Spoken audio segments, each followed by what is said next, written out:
فبدنا نعمل عليه هيك تاتش سريع بمكانها مع نقطة فلاكس طبعا عشان نحط الجديدة. شايفين الفلاكس بنحطه هون احنا عشان نعطيها لمسة سريعة.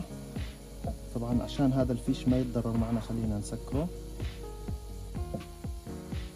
زي ما انتم شايفين كيف نعطيها لمسة على رجلين رايح جاي، نجهزهم للحام والتانيين كمان هيك صاروا جاهزين.